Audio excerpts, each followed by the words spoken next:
Hello, നമ്മൾ ഇന്ന് ചെയ്യാൻ പോകുന്നത് ഇറച്ചിച്ചോറാണ് കേട്ടോ. അതിന് വേണ്ട ചേരുവകൾ എന്തൊക്കെയാന്ന് പറയാം. തൈര്, 2 ടീസ്പൂൺ മുളക് പൊടി, 1 ടീസ്പൂൺ മല്ലിപ്പൊടി, 1/2 ടീസ്പൂൺ മഞ്ഞൾപ്പൊടി, 1 ടീസ്പൂൺ കുരുമുളക് പൊടി, മസാല പൊടിച്ചത്, അത് ഞാൻ ഇവിടെ പൊടിച്ച് റെഡിയാക്കിയ മസാലയാണ് കേട്ടോ.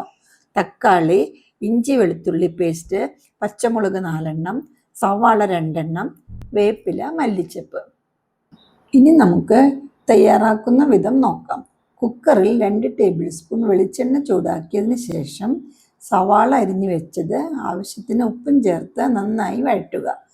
അതിലേക്ക് പച്ചമുളക്, ഇഞ്ചി വെളുത്തുള്ളി പേസ്റ്റ് ചേർത്ത് പച്ചമണം പോകുന്നത് വരെ വഴറ്റുക. എന്നിട്ട് തക്കാളി ചേർത്ത് പേസ്റ്റ് ആവുന്നത് വരെ ഇളക്കുക. അതിലേക്ക് എടുത്തു വെച്ചിരിക്കുന്ന പൊടികൾ ഇടുക. നന്നായി മൂത്ത് വരുമ്പോൾ ബീഫ് ചേർക്കുക. എന്നിട്ട് അടച്ചു വെച്ച് 8 വിസിൽ വരുമ്പോൾ ഓഫ് ചെയ്യുക. കുക്കർ തുറന്നതിന് ശേഷം മല്ലിച്ചപ്പും ഇട്ട് നന്നായി ഇളക്കുക. ചോറ് റെഡിയാക്കാൻ ഞാൻ ഉപയോഗിക്കുന്നത് ജീരകശാല അരിയാണ്. 2 ഗ്ലാസ്സാണ് എടുത്തിരിക്കുന്നത്. 2 ഗ്ലാസ് അരിക്ക് 4 ഗ്ലാസ് വെള്ളം. വെള്ളത്തിൽ ആവശ്യത്തിന് ഉപ്പ് ചേർക്കുക.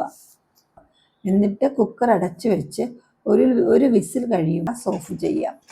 അങ്ങനെ നമ്മുടെ ഇറച്ചിച്ചോറ് ഇവിടെ റെഡിയായി.